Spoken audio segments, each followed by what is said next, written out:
Wicket যত খারাপই হোক, ধান ক্ষেত, মূলা ক্ষেত, পাট ক্ষেত, ভুট্টা ক্ষেত, যে নামে আপনি বলেন না কেন, গোয়াল ঘরের মাটির সঙ্গে তুলনা করেন না, কিন্তু বাংলাদেশ ওয়েস্ট ইন্ডিজ দ্বিতীয় ম্যাচ যে এন্টারটেইনমেন্ট উপহার দিয়েছে, এটা ভাই পয়সা উসুল, প্রাইসলেস। সুপার ওভার থেকে শুরু করব, রিশাদের হিরোইক পারফরমেন্স থেকে শুরু করব, নাকি সাইড যে 5 রান ডিফেন্ড করে দলকে জিতিয়ে দিচ্ছিলেন সেখান থেকে শুরু করব? আমি ঠিক কনফিউজড, আমি অ্যাকচুয়ালি কনফিউজড যে এরকম ম্যাচ আমরা কিন্তু সচরাচর দেখি না। সুপার ওভার থেকে শুরু করাটা ইম্পর্টেন্ট, কেননা এত এন্টারটেইনমেন্ট যেখানে গিয়ে সবকিছু শেষ হয়েছে সেখান থেকেই কথাটা শুরু করা জরুরি। একটা ব্যাপার খেয়াল করেন যে আকিল হোসেন 10 রান ডিফেন্ড করতে এসে 2টো ওয়াইড, 1টা নো বল, ফ্রি হিট, এরপরেও বাংলাদেশ ম্যাচটা জিতলো না। কনভেনশনালি যেভাবে ব্যাটিং অর্ডার সাজানোর কথা, বাংলাদেশ কিন্তু ডিফারেন্ট কিছু চিন্তা করেনি। ওয়েস্ট ইন্ডিজ ডিফারেন্ট চিন্তা করেছে, শেরফিন রাদারফোর্ডকে নামিয়েছে, তিনি খুবই অফ ফর্মে, কিন্তু ওয়েস্ট ইন্ডিজ হিসেব করেছে 2টা যদি লাইগা যায়, 2 ছক্কা 12, খেলা শেষ। বাংলাদেশ ওই হিসেবে যেতে পারেনি। ধরেন তর্কের খাতিরে বলি, এই ইনিংসে সবচেয়ে বেটার বাংলাদেশের সবচেয়ে বিগ হিট কে করেছে? রিশাদকে নামানোর ট্রাই কি করা যেতে পারতো? খুব বেশি দোষ হতো তাতে, বাংলাদেশ এই চান্সগুলো নেবে না। হ্যাঁ, রিশাদকে নামানোর পরও যদি বাংলাদেশ ম্যাচ আসতো, কেন রিশাদ? তাওহিদ হৃদয় ছিল, নুরুল হাসান সোহান ছিল, শান্ত ছিল, তারপরও কেন Rishad? So Bangladesh out of the box ভাবেনি, ওয়েস্ট ইন্ডিজ ভেবেছিল। এবং Mustafiz was the ideal bowler super ওভারে বল করার জন্য। আনফর্চুনেটলি লাস্ট বলটা ব্যাটের কানায় লেগে 4 হয়ে গেছে। এছাড়া আসলে he did nothing wrong.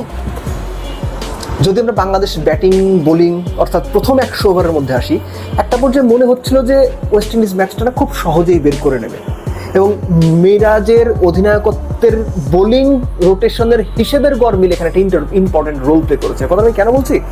46 number over Miraj যখন বল করলেন, ওইটা যদি মুস্তাফিজকে করানো হতো তাহলে 1 ওভার বা লাস্ট ওভারটা সাইফের করার কোনো প্রয়োজন হতো না। সাইফ দুর্দান্ত বল করেছেন, এটা ব্লেসিং ইন ডিসগাইজ আপনি বলতে পারেন, যে মিরাজের ভুল সাইফকে ওখানে এনে দাঁড় করিয়েছে। সাইফ অলমোস্ট ম্যাচটা জিতিয়ে দিচ্ছিল, কিন্তু মিরাজ ভুল করেছে। ম্যাচ যদি বাংলাদেশের 50 ওভারে হেরে যেত, তখন এটা নিয়ে সবচেয়ে বেশি কথা হতো যে আপনি কোন ক্যালকুলেশন করলেন যে মুস্তাফিজের আপনার 1 ওভার করানোর সুযোগ থাকার পর আপনি করালেন না বা করাতে পারলেন না হিসেবের গরমিলের কারণে। বাংলাদেশের ব্যাটিং এর দিকে যদি যান, প্রথমে একটা কথা আমি বলে নেই, তাওহিদ হৃদয় বিগ শট খেলতে গিয়ে মিড উইকেটে ঘোরাইতে গিয়ে আউট হয়েছে। সৌম্য সরকার বিগ শট খেলতে গিয়ে মিড উইকেটে ঘোরাইতে গিয়ে আউট হয়েছে। ঠিক একইভাবে মাইদুল ইসলাম অঙ্কন বিগ শট খেলতে গিয়ে মিড উইকেটে ঘোরাইতে গিয়ে আউট হয়েছে। এই 3টার কোনোটাতে আমি কোনো দোষ দেখি না। এটা এমন ধরনের উইকেট, আপনি যতক্ষণ উইকেটে থাকবেন, আপনি 500 বল খেললে উইকেটে সেফ হতে পারবেন না। এমন একটা উইকেট, হঠাৎ করে একটা বল নিচে হবে, একটা বের হয়ে যাবে, একটা ভেতরে আসবে, আপনি কি আউট হবে নিচেও বুঝবেন না। সো এই ধরনের উইকেটের সুযোগ পেলে মেরে দেওয়া উচিত। গ্রামাঞ্চলের ভাষায় বলা হয় যে চান্স পেলে মেরে দিবে।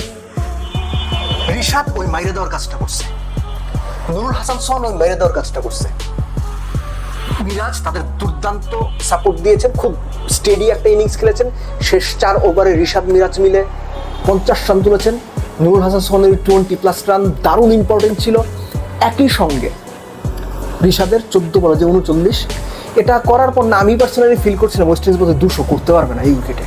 কিন্তু ওয়েস্ট ইন্ডিজের সাইহোপ এত ভালো ব্যাট করেছে, তারা ব্যাটিং অর্ডারটা লেন্দি করেছে, লম্বা করেছে, ক্যালকুলেটিভ ওয়েতে এত ভালো ব্যাট করেছে, যেটা ওয়েস্ট ইন্ডিজের কাছ থেকে সত্যিকার অর্থে আমি পার্সোনালি প্রত্যাশা করিনি। তারা বিয়ন্ড মাই এক্সপেকটেশনস ব্যাটিং ওয়াইজ পারফর্ম করেছে। সো আমার যেটা মনে হয়েছে বরাবরই, যে বাংলাদেশ এই ম্যাচটা হারা ডিজার্ভ করে না।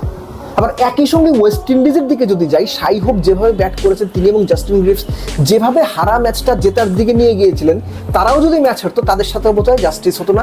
এবং এই ম্যাচটা সত্যিকার অর্থে যদি টাই হইতো, তাহলে মনে হয় 2 দলের সঙ্গে জাস্টিস হইতো। কোনো দলই অ্যাকচুয়ালি এই ম্যাচটা দেখে মনে হয়েছে যে হারা ডিজার্ভ করে না, কেননা এত এন্টারটেনমেন্ট, এত অ্যাড্রেনালিন রাশ, এটা আসলে অতুলনীয়। হ্যাঁ, উইকেট খারাপ, যেটা আমি শুরুতেই বলছিলাম, যখন এই উইকেটে খেলে বাংলাদেশ ক্রিকেট আসলে কোনো লাভ হবে না, হচ্ছেও না, আগেও হয়নি।